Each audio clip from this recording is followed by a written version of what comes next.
नमस्कार साथियों, एक बार फिर स्वागत है आपका हमारा चैनल में। एक पुस्तक है जिसका नाम है अपराजित सोच और इसके लेखक हैं एक महान जापानी गुरु रियो ओकावा। इन्होंने धन सृजन के 3 बुनियादी सिद्धांत बताए हैं और इन सिद्धांतों के साथ साथ उन्होंने यह भी लिखा है कि धन दौलत के सृजन को लेकर धार्मिक मनोवृत्ति से जुड़े अधिकांश लोगों के विचार कुछ अलग तरह के होते हैं। वे लोग धन को गलत मानते हैं। तो कावा जी कहते हैं कि अगर आपको गरीबी में जीना ठीक लगता है तो कोई आपका विरोध नहीं करेगा। यह आपका अपना सिद्धांत होगा, आपका खुद का व्यक्तिगत निर्णय होगा, लेकिन आपको दूसरे से ईर्ष्या ना करने का भी निर्णय लेना होगा। दूसरे भी आपकी तरह गरीबी में जिएं ये ज़रूरी नहीं है, उनसे ऐसा करने की अपेक्षा ना रखें। अगर आपका सच्ची गरीबी में रहने का निर्णय ईर्ष्या से भरा हुआ है तो गरीबी नकारा हो जाएगी। गरीबी आपको सांसारिक पदार्थों में लिप्त नहीं होने देती और आपके मस्तिष्क का स्पंदन अगर शुद्ध है तो गरीबी एक गुण बन जाती है। लेकिन गरीबी दूसरों के सांसारिक भोग विलास को देख करके ईर्ष्या या जलन पैदा करती है तो आपका हृदय दूषित हो जाता है और गरीबी जो है पाप बन जाती है। तो गरीबी आपको दुखी कर रही है, दूसरे के प्रति ईर्ष्या पैदा कर रही है, तो आपको इससे बाहर आने की ज़रूरत है। सीधी सी बात है, अगर गरीबी में जीना चाहते हैं तो दूसरों से ईर्ष्या ना करें, और यदि आप इस ईर्ष्या से खुद को नहीं रोक पाते हैं तो गरीबी से बाहर निकलने का प्रयास करें। तो ओकावा जी द्वारा लिखे हुए धन के सृजन के 3 बुनियादी सिद्धांतों को जानते हैं। पहला सिद्धांत में उन्होंने लिखा है कि फिजूल खर्ची को रोकना। उन्होंने कहा है कि आपके पास कितना भी धन हो, फिजूल खर्ची की लत लग गई तो धीरे धीरे सब समाप्त हो जाएगा। एक पुरानी कहावत के अनुसार तीसरी पीढ़ी का कारखाने में पुनः काम करना, एक जो है कहावत है कि तीसरी पीढ़ी का कारखाने में पुनः काम करना, यानी पहली पीढ़ी के लोग कड़ी मेहनत किए, उस कारखाने में के मालिक बन गए जिसमें वे काम करते थे, और दूसरी पीढ़ी में कोई हुआ जो उस व्यवसाय को और आगे बढ़ाया और फैलाया, और तीसरी पीढ़ी में कोई हुआ जो कंपनी को दिवालिया बना दिया और वापस फिर से उसी कारखाने में मजदूर बन गया। तो अधिकांश मामलों में ऐसा इसलिए होता है क्योंकि तीसरी पीढ़ी के लोग अपनी जीवन शैली को ऐश्वर्यपूर्ण बना लेते हैं और मेहनत जो है करना भूल जाते हैं।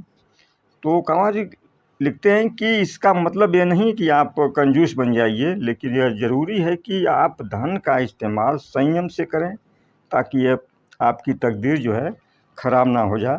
धन की उत्पत्ति का दूसरा सिद्धांत कहता है कि धन उन्हीं लोगों के साथ जुड़ता है जो जानते हैं इसका इस्तेमाल कैसे करना है।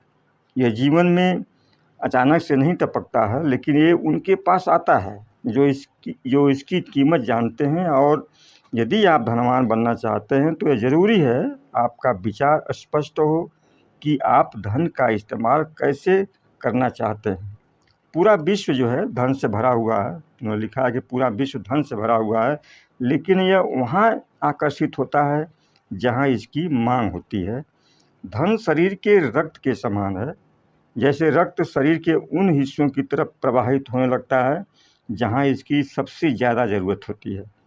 एक अच्छा उदाहरण है नया कारोबार। जैसे आप नया कोई कारोबार करते हैं, व्यवसाय करते हैं, शुरू करते हैं, तो आप पाते हैं कि जो आवश्यक पूंजी होती है उसके लिए वो स्वयं जुट जाती है।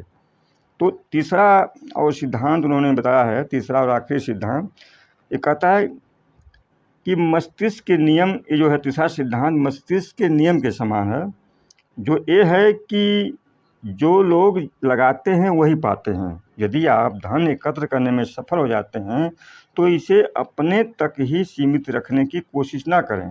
यदि आप प्रयास करेंगे और प्रयोग करेंगे तो धन आपके इर्द गिर्द जरूर चक्कर लगाएगा। यदि आप अपने धन का प्रयोग केवल अपने ही खातिर करते हैं तो धीरे धीरे समाप्त हो जाता है। तो अधिक से अधिक लोगों की खातिर इस्तेमाल होने पर आपका धन बढ़ते बढ़ते जो है कई गुना हो जाता है। जैसे जो है कार के निर्माता हेनरी फोर्ड अपने जीवन काल में बहुत विशाल संपत्ति एकत्र करने में सफल हुए थे। और ऐसा इस कारण से संभव हुआ कि उन्होंने एक ऐसे समय के बारे में सोचा, ऐसे चीज़ के बारे में सोचा जो ऑफिस से लेकर के कर्मचारी और दिहाड़ी मजदूर सबके लिए हो। यानी वो ऐसी एक कार बनाने की कल्पना की है कि ताकि वो एक आम आदमी भी अपनी 1 साल की कमाई से खरीद सके, और उनका सपना भी साकार हुआ। तो प्रेम और धन उन्हीं को मिलता है जो दयावान होते हैं। वे इसे संसार में फैलाते हैं और इसे जो है देने वाले को लौटा देते हैं। धन प्राप्ति के असंख्य विभिन्न तरीके हैं, लेकिन मूलतः 3 जो तरीके हैं वो प्रथम अपने धन का प्रयोग संयम से करें, दूसरे धन के प्रयोग का स्पष्ट विचार हो आपके मन में, और तीसरा आपने जो संचित धन को दूसरों की खातिर जो है इस्तेमाल करने के लिए हमेशा तैयार रहें। यदि आप इन तीनों सिद्धांतों का अनुपालन करते हैं, इन नियमों को मानते हैं, तो आपके द्वारा सृजन किया हुआ धन एक दैवीय वरदान साबित होगा। धन्यवाद।